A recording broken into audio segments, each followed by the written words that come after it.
All right, everyone, welcome back to The Lost and Found. This is your host, Amanda. I am so excited. We've got such a good setup for today, and we have a great guest, and I think you're going to gain so much out of this. Oh, that's Dirks. My dog is here. I didn't warn you about that beforehand. Yep, I'll edit that out later. But I love him. He likes to do big protect, as my brother says.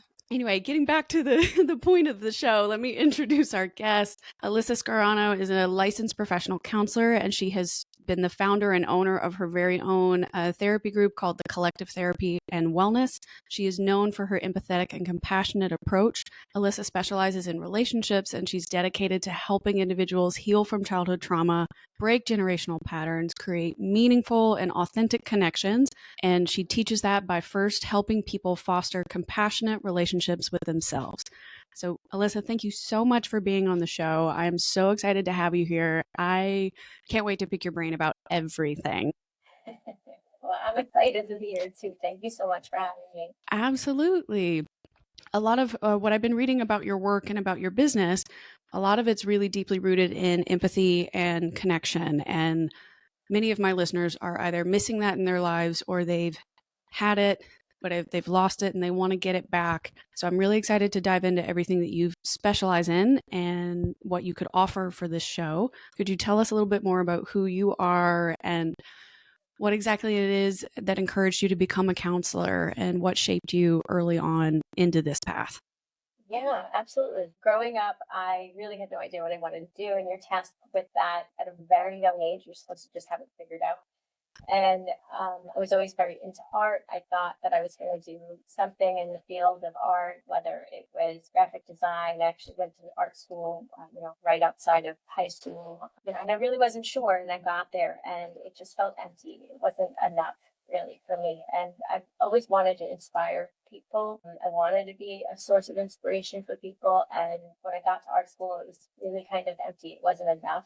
I wasn't really motivated to be there. I found all these reasons not to be there. And so naturally, I left and I went to community college back home and I majored in English writing, actually. I wound up being really drawn to it, specifically in terms of like character development or story arch. And I realized how much I loved words. Because there's so much weight to them and they mean a lot. And the words that we choose to just describe our daily life or who we are matter because there's so much meaning attached to them. Why we choose the words that we choose. We describe ourselves or what it is that we're facing. From there, I decided I wanted to get into psychology and I minored in psychology.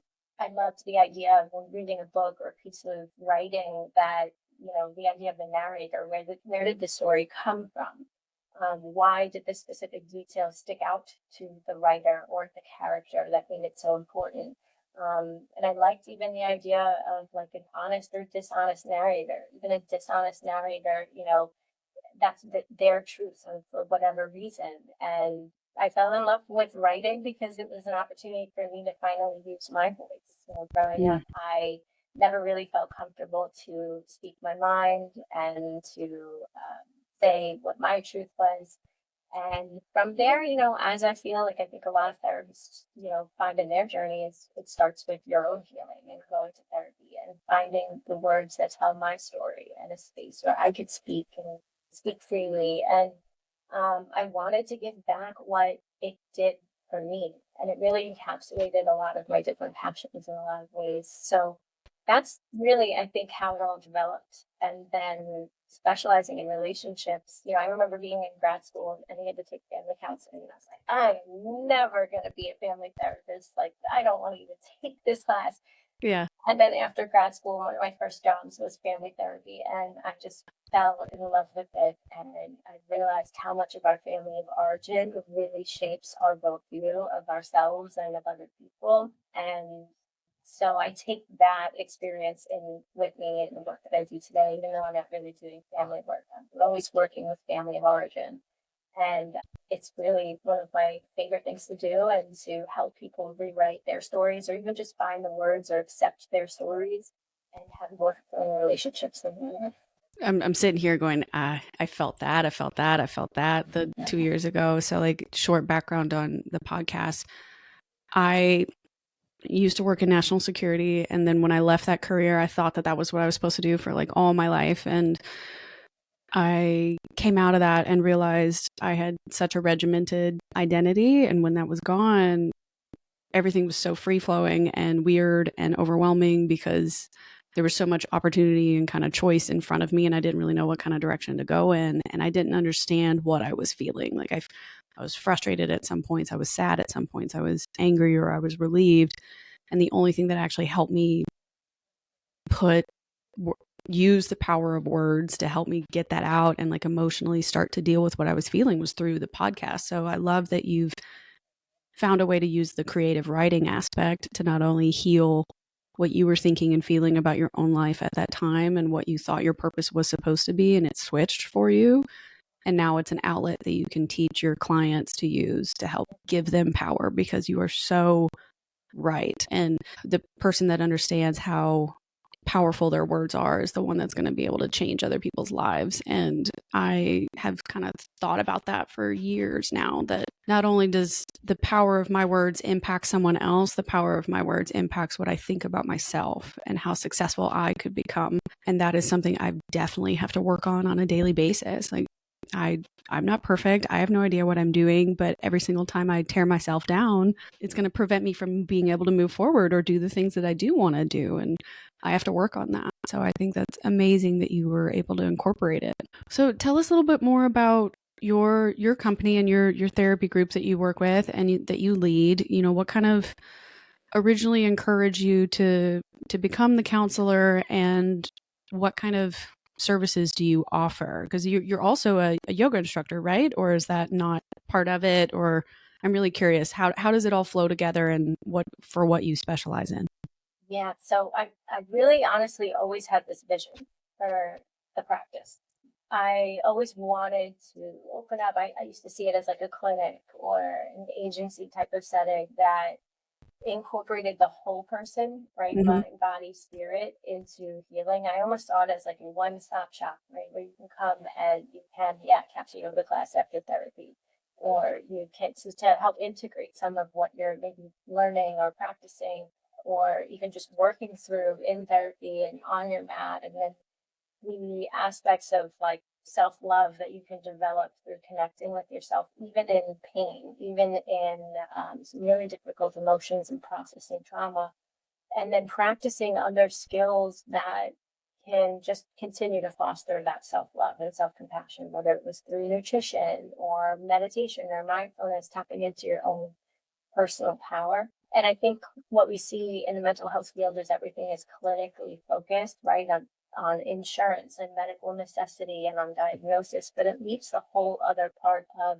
what it is to be human out and what our personal power is in our own lives. And so I've always wanted to create a place like that, a solace for people to feel like they Yeah. belong, they can be accepted. And then, life happens and stuff. And I always thought it would be something I would get to one day. But then as it does, as life happens, back against the wall. And we had, our son, and he was diagnosed with autism at 16 months old. And I just couldn't go back to a 9 to 5, Monday through Friday, working for someone else because he had a lot of needs.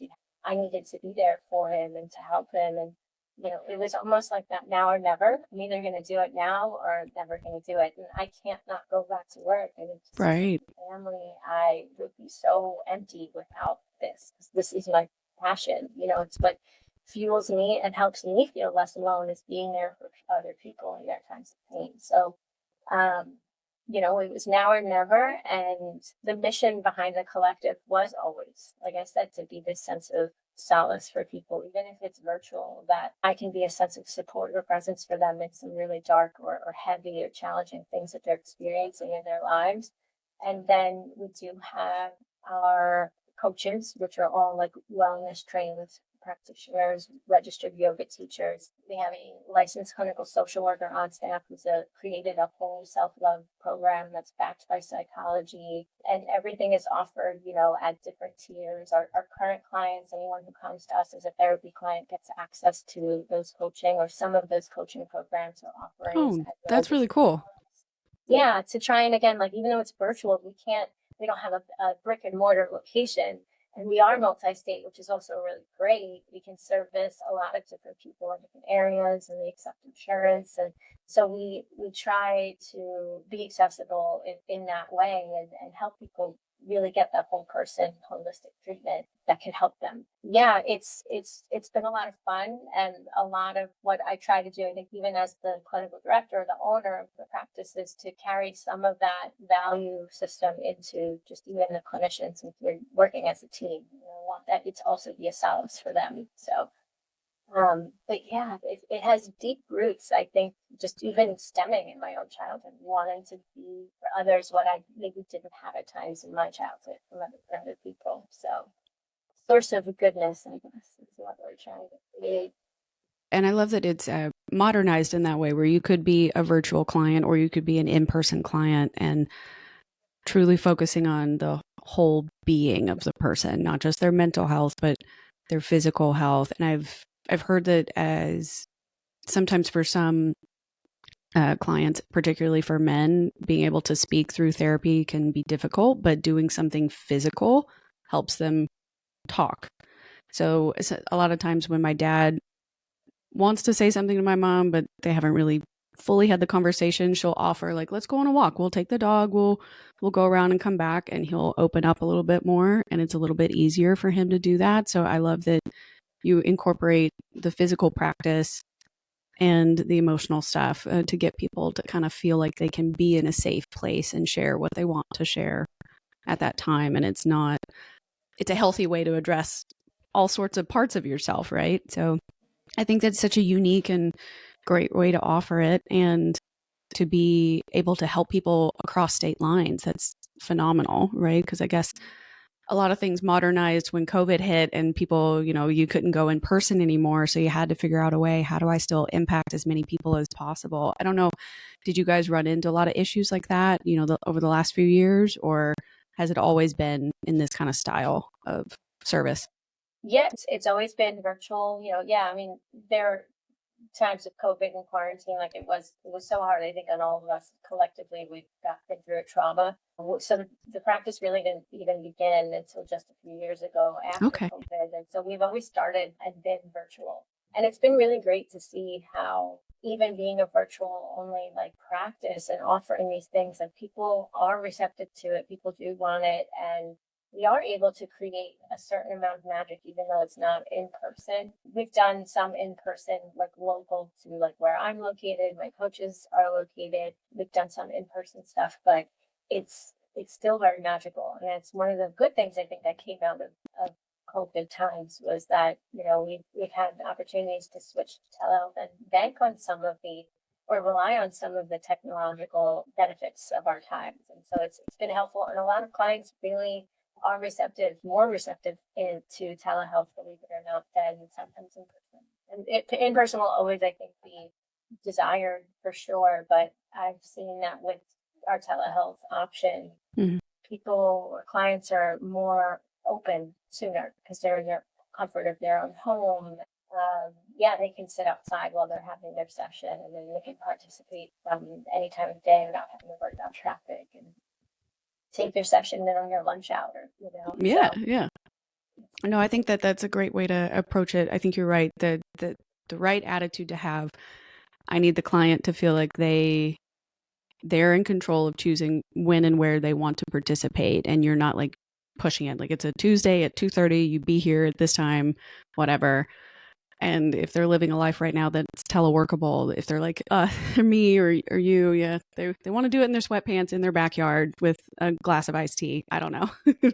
where they feel like they can do that. So I think that's great that you're opening up every opportunity for anyone that wanted to come in and seek that help. In some of your therapy sessions, sometimes you guys often talk about breaking generational patterns, or you might be noticing a client that's repeating a habit that they've brought up that they used to do or their family used to do, things like that. And I'm curious, what are some common patterns maybe you've identified throughout your practice or your training, and how would you approach changing those negative patterns, and with someone in particular that might be struggling with feeling lost or stuck in their life and they can't figure out how to stop doing that bad thing or that toxic behavior?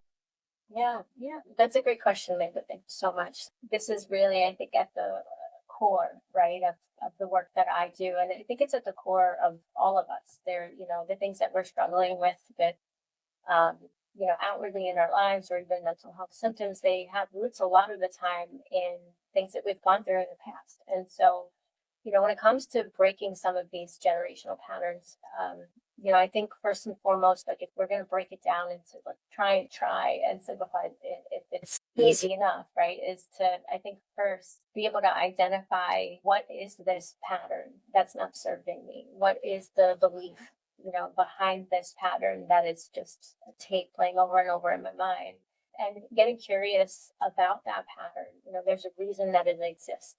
It was there for a reason. I learned it to protect myself, to keep myself safe, to survive emotionally, mentally, maybe even physically. And in that essence, it's like even if it's led to unhelpful outcomes throughout our lives, we're lucky that we had that. Because if we didn't, then what, right? And so it's something to be respected, and at the same time, gently giving it permission that it doesn't have to be the only like that belief system. And I'll give you an example, but I think it's a matter of, getting curious with ourselves first rather than judgmental.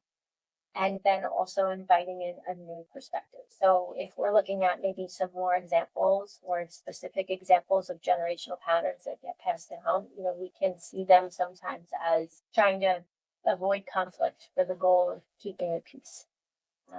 Or love being conditional or achievement based, right? If I'm performing well in some area of my life, then I'm loved. Emotional suppression, right? Because having emotions was seen as bad, wrong, or weak. So those patterns, yeah, they start in our family of origin, but they might have even been passed down from our parents' parents. So the stresses of the different generations have an influence here. We see in older generations is that it's all about survival. I don't have time for emotions. We don't have time to sit and so pick yourself up by your bootstraps. Just keep moving. Like it is what it is. Bury it deep. Yeah. Yeah. Or sometimes we see it as be a good little girl or a good little boy. Stop complaining. Stay quiet. Stay small. You're supposed to listen and be seen and not heard, right? Some of those like belief systems that we've heard described in different generations, but they still carry on today, just in different maybe intensities or in different shades. And so, when we look at maybe some of the challenges that we might be experiencing, whether it's, stressing about making the right decision as if there's a wrong decision to make. Well, because there's some sort of fear around who I am deep down, if I get it wrong, I won't be loved, I won't be accepted, I'm bad. And so recognizing what's driving some of that behavior and what belief system or what pattern, and giving it a little bit of a nod in terms of like, okay, thank you for getting me through that back then, right? I needed to be the good little boy or the good little boys, good little girl, so that I was able to fit in my family. And that little belief system as a little kid helped me achieve that, maybe, right? But it's also not serving me, or perhaps it wasn't serving me for a long time, but it was all I had back then. And that was the story then. But what new narrative is actually more of an absolute or universal truth, which is that I always deserve love, regardless of achievement, regardless of if I said something or did something that upset somebody else. I deserved it then and I deserve it now. And it's about inviting that in. And those are just some examples, because if we look back at our family of origin, right, sometimes we tend to carry it out like some of the same roles that our parents played. So perhaps mom was hyper independent and didn't ask for help from dad. And so as you become a mom, like maybe that same thing is carrying on now, right? Because what? Because what belief system has a influence there, has an influence there? I like that you gave such a variety of options of negative thoughts or negative beliefs that we might have about ourselves, because you may not even realize that that's what that belief is. You're just acting in a way where that's coming out physically or actually manifesting in your life or in your relationships. And you may not realize, oh, that that thing that happened way back when, or that one phrase that my dad said that one time stuck with me forever. And that's how I've operated or chose to create my life, was based around this belief or whatever. And you may not even realize that that's the story that you're telling yourself, or that's the cognitive script that you're following. And you started listing a few off, and I'm kind of like, oh, I bet I have one of those actually. And it might be explaining why I don't have confidence in this type of situation, or I might feel like an imposter in this type of situation, or that might be why that relationship failed, was because I had that particular belief about either myself or my partner, and it manifested in the wrong way to make it unable to work, So I like that you had such a variety of choice there.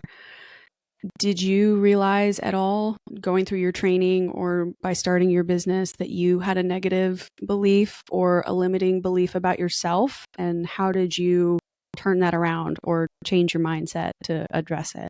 Yeah, and I think we all have a bunch, and sometimes we don't even know it until life rubs up against something and we see a consequence or an outcome that's like really against what we deeply believe or wanted or hoped for. And so I know that in the past it was very much like, be a good girl, don't upset anybody, just do what you're told. And that turned into, and the interesting part is, like, me as a person, I'm generally speaking gonna call things out as I see them, right? And that was kind of frowned upon growing up. Don't make any noise, don't cause a fight. And in that sense, I didn't really have, I think, a space to practice using my words, to be assertive, and to also be okay with whatever the outcome is. Because sometimes we do need to stick up for ourselves, or there's an aspect of, I have something to say here.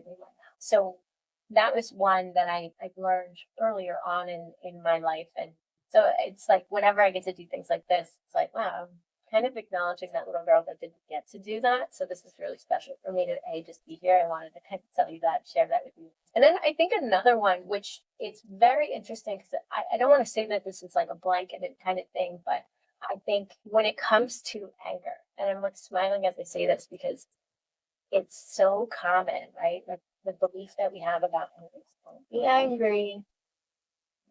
Like that one is everywhere. It's to be angry, don't be angry.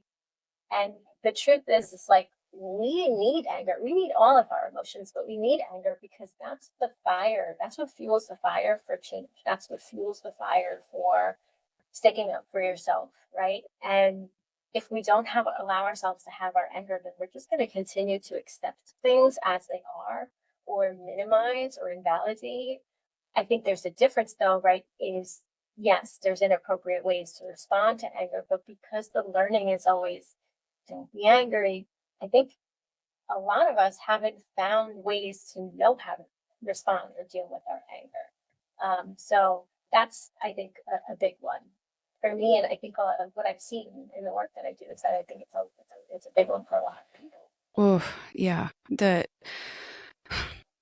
Growing up, you're taught, right, that certain emotions are good ones, certain emotions are bad ones, which for a lot of, I guess, young women, at least, you're taught to be the people pleaser. It's the easiest thing to do. You're the caretaker. You're going to raise the family. You're going to do all these, what they call the traditional roles or whatever in society these days. And being an angry woman is always seen as a negative. Being an imposition for anyone else, especially making other people uncomfortable around you, you're not supposed to do. And I've actually run into that a couple of times in my life where I've had an emotion, like I've been upset or I've been angry or I've cried, trying to explain, like, to a friend or a person I was with, like, hey, I don't know why this happened. I don't know why you did it, but it was really hurtful. And I'm just trying to explain how I felt. And the feedback I would get back from those conversations was, oh, well, I didn't want to talk to you again about these things, or I didn't want to ask you that question again because you got so emotional or you got so upset or things like that. So that would just reinforce to me that me trying to explain how I felt to someone else, even though I wasn't raising my voice, even though I wasn't like accusing them of something, just being visibly upset would make somebody else so uncomfortable. So it's kind of like, okay, so do I not tell the truth about how I feel? Or do I have to practice being more emotionally controlled? Or do I not care what they think and I still just need to do it? And some kind of trying to figure out which direction I was supposed to pick would paralyze me because then I wouldn't really be able to make a decision. And then you get in that terrible cycle of living not as your authentic self. And throughout this podcast, I've really realized that by not saying whatever it is that I am actually feeling and in full honesty, whether it's a good conversation or a difficult, uncomfortable thing to say, like by not saying how I truly feel or emphasizing what I really want and choosing that path, I hurt myself in the long run by not going after what actually feels true or right to me or going after what I want out of life. And being angry is okay, right? How you exert that anger, very different. You know, it happens, but being angry or upset about how something turned out isn't necessarily wrong. Me trying to practice letting it channel through me in a way that I can use that emotion effectively rather than having it destroy who I am by trying to bury it down, because that's just not, it's not fair to me, and it's not fair to whatever that relationship was that I'm trying to cultivate there by being dishonest about how I really felt about how things transpired. So I love that you brought up anger. That's especially with trauma too, like so much of that stuff is kind of intertwined where you're angry about, you're embarrassed that it happened, you're ashamed or humiliated, but you're angry that that person did it to you or that you allowed it to happen even though it may or may not have been your fault. Like you hold so much of that and you don't know where to put it, and it can get heavy. And I think part of it is like it comes from that whole message, right, from society. Don't be angry. When in reality, it's completely justified. You went through something unfair or unjust, right? And you deserve space, right, to exist. We all deserve a sense of safety in the world. And when something happens that's unfair, it calls into question, well, how safe am I? How much do I really have? Well, I'm curious for the clients that you've been working with who want to rebuild their relationships. Maybe they had some emotional issues or they had a trauma, but they're trying to reconnect with people, or even in society now, we're so connected through the internet, but we've never been more lonely than now, right? The modern day person actually has a really difficult time even creating relationships. Building friendships as an adult is chaos or weird or awkward. Like you can't run up to somebody at Target and be like, "Hey, I like your shoes. You want to go to the playground together?" Like it doesn't work, and it feels weird and odd. But I'm very curious. How do you approach building relationship connections or repairing connections that maybe were damaged with your clients, and how they need to learn how to connect with themselves first, since that's one of your specialties? Yeah. Well, I think truthfully, we might have already kind of hinted at this, said this, but everything begins within. So when we find ourselves maybe judging someone else, right, it's because there's already a judgment internally, right, about who I am and about what I believe to be good enough or bad, right? Our level of intimacy can only go as far with others, can only go as far as the level of intimacy we have with ourselves. And so it's actually interesting because if we look at how we're treating other people in our lives, right, almost as like a way to clue ourselves into like what's actually happening internally for ourselves, it's a really good way to hold the mirror up and ask ourselves, well, actually, is this how I feel? You know, it actually, is this what's coming up for me? So in terms of like, how do we actually do that? How do we actually connect with ourselves? I think it's about not resisting our own emotions and not objecting to having our emotions. The minute that we do that, yeah, we bury it or we minimize it, we invalidate it, we reject or we self-abandon. And there's no way that we can really truly connect with, we can truly connect with ourselves if we're denying parts of ourselves. And I think one of the ways that we can work toward that is by first and foremost, you know, changing the way that we look at emotions. And I love how you said before, like if I suppress, you know, an emotion, like that's not good. I mean, yeah, it's kind of like ignoring your check engine light on your car, right? Mm-hmm. And driving through it anyway. So you drive your car and your motor just dies on you, right? Or you're not getting that oil change, even though your car is signaling to you like, hey, change my oil. Eventually your engine is just gonna not work, not turn on. And emotions very much work the same way. They're always there communicating something with us. And if we change the way that we view our emotions as either good or bad, but more as like these signals that, hey, you need something, and need something that you're not getting, or it's time to check in. Then we have more control over our lives. We have more control over ourselves, even though it feels maybe at first with those really hard emotions that they feel really chaotic or overwhelming. So changing the way that we look at our emotions so that we can have all of them, and then meeting ourselves with grace and compassion and kindness, because life is hard. Being human is Yeah. hard. And It's the worst, actually. oh my Sorry. gosh. The bane of human existence is that we have to exist and make those choices about our lives, right? And it's not an easy thing to do. No. And then couple that with like just the stress of our world, right? With like health insurance and trying to pay our bills and the prices of eggs. I mean, it's going to be really hard. Yes, definitely addressing your stress. And I don't know if you guys talk about this much in your practice or not, but sometimes I've noticed if I'm feeling really stressed, I have like a physical pain somewhere. And that's kind of where I notice it first. Like my body will start screaming out before I might mentally acknowledge that something is wrong, right? And then I have to address the body, and it's more so that's a symptom versus the true getting at the root of what's really bothering me. And then once I kind of find the way to get at that root, then it goes, oh, okay. And like I can unclench, or that muscle relaxes, or that pain can go away. But it's so connected for how stress will manifest on you physically, emotionally, mentally. And ignoring it doesn't fix it. That's what I've learned in 34 years. It really won't. For anybody that might be listening right now who's not had the opportunity to work with you or anything like that, what could be maybe some homework that they could do tonight after listening to this episode? Is there anything in particular they need to ask themselves, or that they should try at home or practice doing if they were trying to build better relationships? Yeah. So I think checking in first with yourself. I know we all know these sayings, right? Self-care is not selfish, and put your oxygen mask on before anyone else's. And we know them, we hear them every day, but in practice, it's so easy to forget. And because we're in the thick of it, you can't see the forest through the trees.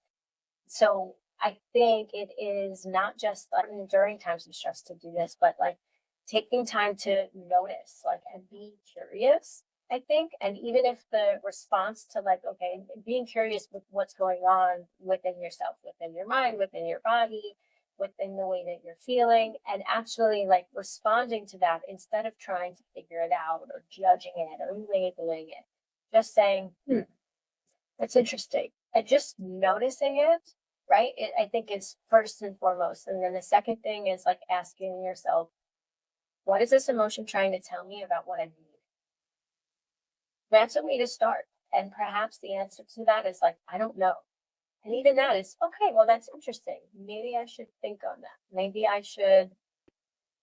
We've got the answer to everything nowadays, right? Yeah, well, ChatGPT will be like, I can't afford therapy. You are now my board certified licensed clinical therapist, and you're going to teach me these things. And it's like, yeah, okay, but internal work too, guys. Internal work. But you could Google self-care practices, easy at-home self-care practices, or what can I do to make myself feel better if I feel sad? Like if in those moments you can't necessarily figure out what you need, maybe it's even just a matter of turning something funny on TV, shutting off all the noise and putting a soft light on and just relaxing, if possible. It's not always easy to do. Yeah. Are there any particular self-care practices that you do that kind of help you feel better if you're feeling off or stressed or out of alignment with what you're supposed to be doing? What do you do that helps bring you back to your path? For me, my home practice, my yoga practice at home is paramount. Anybody who knows me too from, years ago, they would tell you word that they associate with me is yoga. I have to make my own bed before I get out and start my day and try and help somebody with their stuff. And so for me, it's my at-home yoga practice. It's even if it's a matter of like 10 minutes of just being, down on my mat and, taking a few deep breaths and just checking in and starting my day that way. That's, and on a good day, that's my number one thing. But also on a really hard day, it's almost a necessity in order to, relax or prepare for tomorrow. The other thing for me, I mean, this is what I do. I'm having conversations all day long. And then my son gets home from school and I'm having conversations and engaged in the moment. And I think it helps that I love people and I love having conversations. But by the end of the day, my ears are just buzzing. So I need that quiet time. And so whenever I do shut my phone off and I'm not on my email, which is hard to do as a business owner, but if yeah, and if I'm not, looking at social media reels to kind of brain rot, shutting it all off and appreciating the silence, kind of like if you are in a really loud room and then all of a sudden it goes quiet and you can really appreciate or notice how loud the silence is. Like that is really interesting and like a nice shit to pay attention to or to notice. And I remember when my son was born, oh my goodness, he would cry when he was awake all day, unless he was sleeping, and he would sleep for very short amount of times, like 45-minute intervals. It was crazy first year of his life for all of us. But when he would sleep, the quiet would be so loud that I could really appreciate it so much more, and things seem to slow down. So those are my two favorite ones. And if I can't, for whatever reason, roll out my mat and practice some yoga, it's always going to be just sitting in the quiet for me. And everybody's different, but that I think is something that I've recognized that I've No, I think those are great ways to recenter yourself, and the overstimulation is so true. I had a previous podcast episode where I talked about my trip to Antarctica and that I had that realization how quiet it is down there, but how loud and deafening the quietness was. Like it's so hard to explain. It's probably the closest thing to like the sensory deprivation that I've ever done. I've never sat in like the salt pods or been in the completely dark room or whatever. So that was the closest thing I've ever come to it, but it is crazy how overstimulated we are constantly. If you're living in a city, there's always traffic or noise, or like here, even in my own house, I have my dog, I have my phone going off, I have 2 different laptops for work, I have people on the podcast, everything's going and constantly happening. Social media is on, I'm watching reels, I'm trying to pay attention to marketing and stay up to date, and it's constant go, go, go, go, go. And it wasn't until I went there that I didn't know how to explain it to anybody else. There's only like 3 colors. There's black, white, and the blue ocean down there, and silence. And it was wild because I kept thinking like this can't be real, but it's deafeningly quiet. I'm glad that you said that, because I was like, oh, I resonate with that too.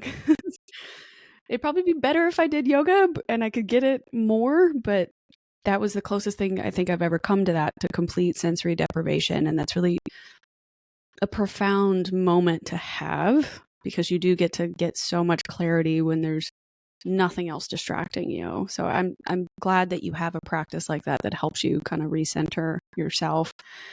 And you've mentioned a little bit throughout our conversation so far that like the work that you do is such a privilege that you get to help people get to that kind of place as well, and center themselves and understand what they're feeling and thinking and doing. And it can probably get very vulnerable and difficult while they're going through those things, but you are impacting these people's lives every day. And so I'm curious if there was ever a moment in your career as a therapist and counselor where the weight of everything that's been discussed, or the weight of everything that your clients are letting go of, does that ever land on you? And do you ever feel that huge sense of responsibility now because you're carrying whatever they just let go of, or that trauma? So I'd love to kind of pick your brain about how you view the responsibility that you hold as their counselor, and how do you handle that? Man, I love this question because it very much like ties into the way that I practice the work that I do, and how I view the relationships I develop with my clients, how I view the change and the growth and the healing process. And I love this question because it really is so important too for any even like aspiring therapist or therapists early on in their training, because we're told in grad school very often to different degrees, like separating your experience from your client's experience. But it's not really possible because no matter how you cut it, we are like sponges to each other and to our world. We're going to soak up each other's stuff. And we each have our own sticking points from our own lives, and things are going to stick because there's something sticky in all of us for it to stick to. And I think it's a matter of like developing a way as a clinician, how I've been able to approach this is developing a way to allow myself to feel what my client is feeling, using that to propel therapy forward. And at the same time, being able to step outside of it and being able to discern how much of this belongs to me versus my client. Even so, if it belongs to me, is it usable? Will it be effective to kind of lean on in this moment to resonate with this other person? So if I had to give you a visual, the way that I describe it is I'm not listening to you from outside the cave of your dark experience. I'm actually in the cave with you, in the darkness, feeling the fear, feeling what you're feeling, wearing it, trying it on, but then also getting you to look up, like outside of the cave and see the light and us climbing out together. And perhaps in that process, I'm having to kind of climb out and then climb back in and climb out and climb back in simultaneously. So there's a lot of acrobatics to it. It's actually a lot of work. I'm not just listening or giving advice. I'm actually wearing your experience and envisioning it and feeling it. And it's definitely painful at times, but it's sacred. I've heard some really painful experiences of childhood neglect and abuse. And, I can feel it as if like it was something that happened to me. And in that scenario, I will use that to resonate with my client, to be able to label the emotion. And is that how you felt? Or, I'm hearing you say that, and I can only imagine the learning that you developed as a result of that. And so being in that space with somebody, it is a privilege, and it's something I don't take lightly, and it's very sacred. But as far as like, if there have been times that it stuck to me, yeah, there have. And being able to recognize when it does is important, but it highlights an area of growth. So I remember there was a client years ago, this was early on in my training or licensure, and I had an older adolescent boy who was going through something with the family in his family dynamic. And I just remember feeling like the only person between this adolescence and everything that was up against him. And I felt responsible. And the job that I had, like if the phone rang at midnight, like, because it would, you have to keep your phone on. You didn't know what was going to happen in this particular case. Were they calling because there was, a physical fight, or they got kicked out of the house, or they were on the street? And so I remember being anxious back then about like, what if something happens to this child? And I'm the only one who knows. And I'm the only one that they have spoken to about this thing. And no one's hearing him, and no one's hearing me about what I'm saying, what's going on. Right. And so taking that home, it was hard to sleep at night because I didn't know if the phone was going to ring and I was going to miss the call. So recognizing that is like, okay, but I think recognizing that like early on, like, okay, this is a manifestation of my own sense of like responsibility for other people. And there's something sticky here that within me that this is sticking to. And also, how can I use that, right? I can say exactly that to this child. What I hear, what's happening is that you're screaming out for help and nobody's hearing and nobody's paying attention, but I'm here and I'm listening. And you do matter. So using what was coming up for me was a way to connect with him, was a way for him to see his own work when nobody else did. So that was, I think, one of the most hard experiences that I had, because it was early on and so scary. But being able to make that shift to help this kid, I still look back on that. Yeah, no, that's an intense experience, and I can only imagine It may have been one of the first, but it definitely won't be one of the last that you deal with. And I think that was such a great intuitive way to reach out to that child by you recognized ahead of time, oh, wow, they're dealing with this, this, and this. I know that if they don't address it, it's going to turn into that negative script of, I'm not worthy, I'm not enough, or I did something bad and I deserve to be treated this way. And so by having you in their life, they luckily and hopefully were able to, nip that comment in the bud early and recognize that, okay, that's not true. That negative script I'm using and repeating in my life is actually not, it's not true. It's not useful, and it won't help me get anywhere or recover from this. So I think that was wonderful that you were able to relate and connect with that child without fully losing yourself in the process at the same time. Like, that's so key. I'm curious, since you kind of have brought up those relationships and it may have affected you too, how does your work and life balance work out? I know with your partner and you have a child that has special needs, like how has your relationships at home been affected by the work that you do? Or are you actually really good at keeping it like this is at work, this is at home, kind of separate kind of things? Because I'm really curious, how your journey as a mother has impacted you and how you've kind of dealt with that with your partner, with having a special needs child, and what you've learned from that process. That's a really great question. So certain things I can definitely separate. When I'm not working, I need to be just a person with my own stuff. And so when it comes to work, I really try to work in pockets of time, right? I think where it gets a little blurry is in the admin stuff of running the practice, because those things have to get done. And sometimes there's only certain times to do it that would be in my personal time, because it's a lot.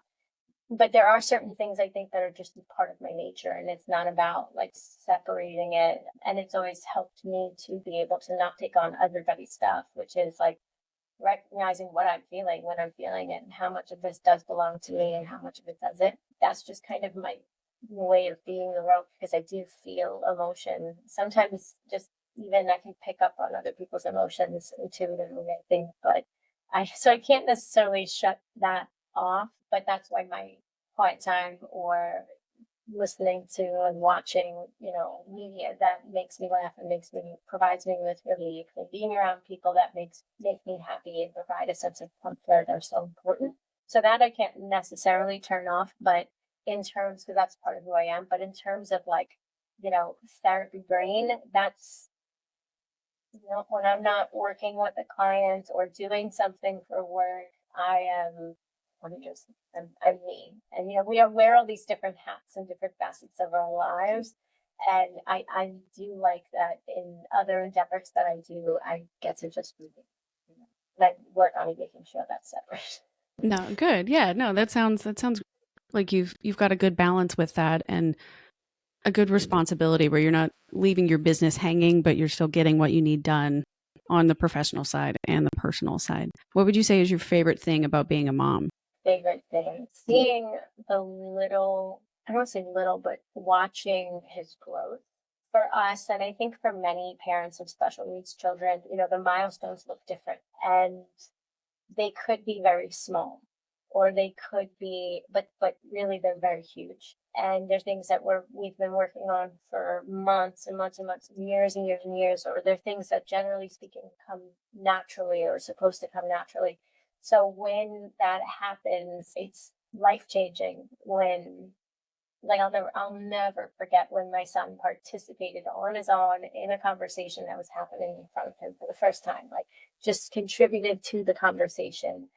That was such a big thing, that it stopped me in my tracks. I don't think it's ever something that I'll ever get over or forget. And even the first time he ever spoke a word, we didn't know if he would speak. It was one of my biggest fears. And so when he did, yeah, it was amazing. And then, because I think another thing about being a special needs parent, or parent in general, I don't want to say just special needs, but I think we're always wondering, am I doing enough? Am I doing a good job? And so seeing those things that, are working, even if most of the time it feels like I don't know what I'm doing.